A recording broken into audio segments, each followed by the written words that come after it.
I really like what I do. I kind of like the frontline aspect of things. I have always liked being in the thick of it. I really think it's important that we work towards making sure everyone's as safe as possible. So I think going forward, more focusing on substance use is going to be my path, and also to get more small pets because, I'm trying to build a zoo. Hey, I'm Isaac. I work with Operation Come Home as a peer outreach worker. I grew up in Ottawa in the West End. I went to Algonquin College. My hobbies mostly include Tears of the Kingdom, the new Zelda game, which is taking up an incredible amount of my time. It's amazing. I own a lot of small pets, like gerbils. Like those guys are so cute. My gerbil is a perfect sphere. I need to start feeding her less. I'm someone who is coming from a lived experience portion while doing this job, so I try my best to be someone who's relatable to the youth.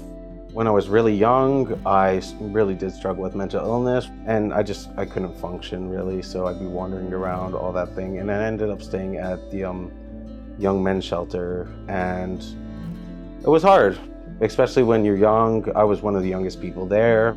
When you struggle so much with depression and things like that, you want to get it out. So I started using substances. I was using before, but when the pandemic hit, all downhill essentially. Fortunately, I created a system where I had enough supports in my life that I could get out of it. I got clean in April of 2022.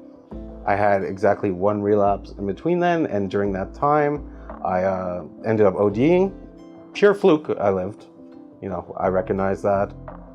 I ended up in a lot of pain, being unable to walk, being unable to do my previous job, which was a custodian. So someone sent me the Youth Employment Work program upstairs, and I was so worried about what I was going to do.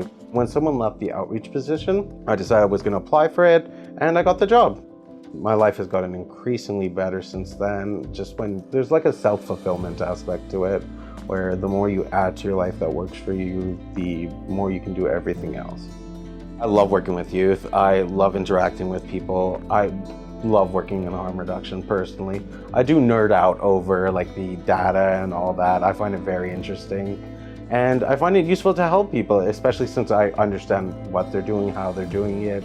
If they don't know we exist, or if there's a language barrier or anything, we need to be the ones to tell them it exists, right? You see a young person, you go up to them. If they feel isolated, if they feel alone, if they feel thirsty, it's us who can fulfill their needs when it comes to those things, to recommend services, to just try and add a little life to their day essentially. The difference between you and a lot of people in these situations are things that you personally have no control over, or anyone has control over. A lot of them didn't control what houses they were born into. They have the same needs, they have the same wants.